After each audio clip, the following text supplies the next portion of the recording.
Hey guys, good morning. পুৱাই video' এটা start কৰিব ল'লোঁ। পুৱা হৈ থকা নাই আৰু এতিয়া আৰু 10টা বাজিলে। আজিকালি বাহিৰলৈ চালেতো একদম 10টা বজা নিচিনা নালাগে, 12টা বজা নিচিনা হয়। যিহে ৰ'দ দিছে, গৰমো বহুত পৰিছে।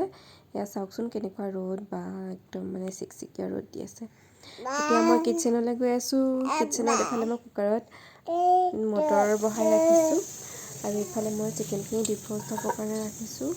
আৰু এতিয়া মই চিকেনখিনি ধুই ল'ম ধুনীয়াকৈ। ধুই পেলাই ইয়াত মছলা দিছোঁ, হালধি, জলকীয়া গুড়ি, তাৰপিছতে ধনিয়া গুড়ি আৰু জিৰা গুড়ি আৰু গৰম মছলা অলপমান তেল দি ধুনীয়াকৈ মেৰিনেট কৰি ৰাখোঁ। আৰু আজি দুপৰীয়া সাজত বনাম মই মটৰ আলু দি পেলাই এখন চব্জি, মানে দালিৰ অল্টাৰনেট হিচাপে মটৰ বনাম।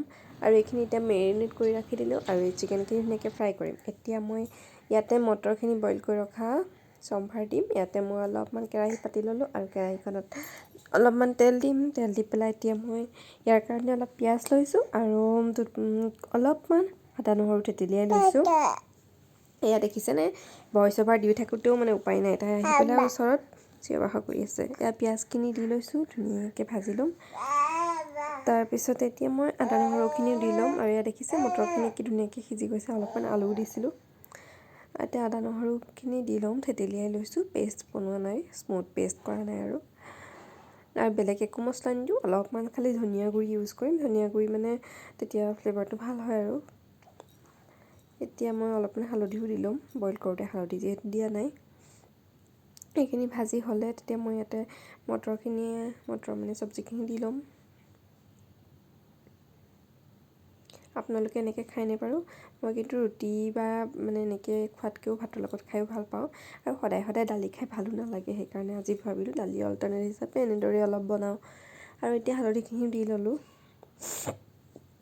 এতিয়া মটৰখিনি বইল কৰি থোৱা মটৰখিনি দি ল'ম। মটৰখিনি একদম ভাঙি চাঙি যোৱাকৈ মানে বইল কৰা নাই, জাষ্ট ভালকৈ বইল হোৱাকৈ বইল কৰিছোঁ। আৰু চাবচোন মই এতিয়া দেখুৱাম কি ধুনীয়াকৈ বইল হৈ গৈছে। আৰু অলপ সময় ৰাখিলে এনেও বইল হৈ যাব। এইফালে এটা কেৰাহী পাতি লৈছোঁ। ইয়াতে মানে মই অলপমান বিলাহী ভাজি ল'ম। মই ভাবিছিলোঁ বিলাহী দিম বুলি, কিন্তু পাহৰি থাকিলোঁ। আৰু এতিয়া অলপমান বিলাহীখিনি ভাজি পেলাই ইয়াত দি ল'ম। তেতিয়া বিলাহীখিনিও ভালদৰে মিক্স হৈ যাব। আৰু 2 মিনিটমান সময় মই ধুনীয়াকৈ এনেকৈ ঢাকনাখন লগাই পেলাই সিজিবলৈ দিম। এয়া অলপমান ধনিয়া গুড়ি এতিয়া দি দিম এইখিনিতে।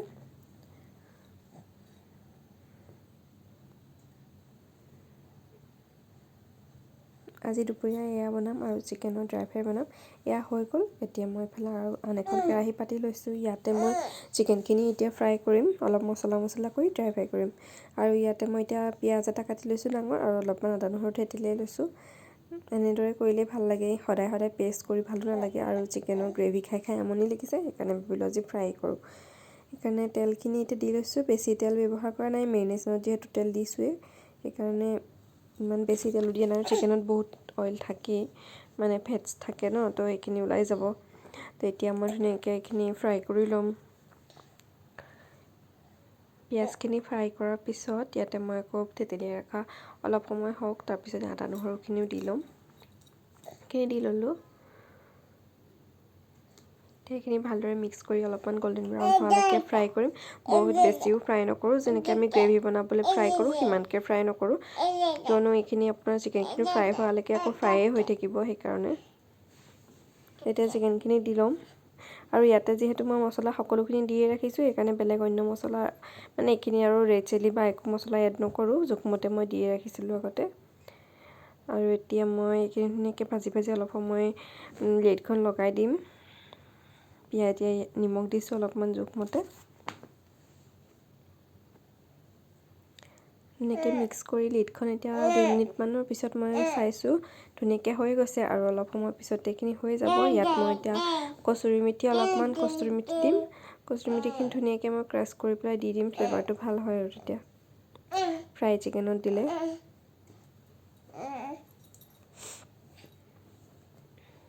এতিয়া আৰু 2 মিনিট নালাগে, হৈ যাব এইখিনি। অলপমান ধুনীয়াকৈ ফ্ৰাই হৈ গ'ল। মই ভিডিঅ'টো ফাষ্ট ফৰৱাৰ্ড কৰি দিছোঁ, ইমান দীঘলকৈ দিলেও দিগদাৰ হয় ন। আপোনালোকেনো কিমান ইমান দীঘল ভিডিঅ' চাব, আৰু সকলোৱে জানোৱেই নোচোৱাকৈ এৰি থৈ গুচিয়ে যায়। সেইকাৰণে এয়া হৈ গ'ল মোৰ চিকেনখিনি।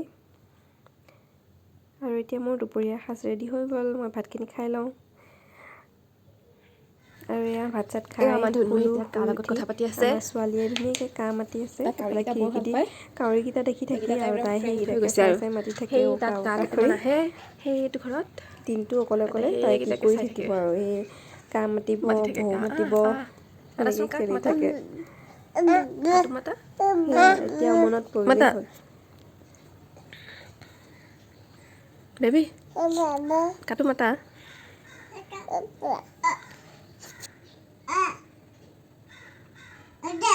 কেনেকৈ কয় কাই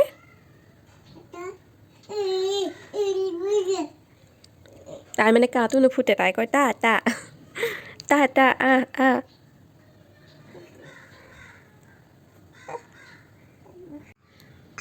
কৈ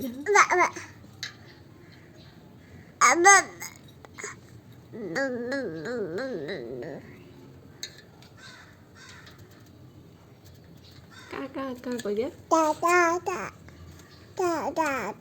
আহা আহা কা আহা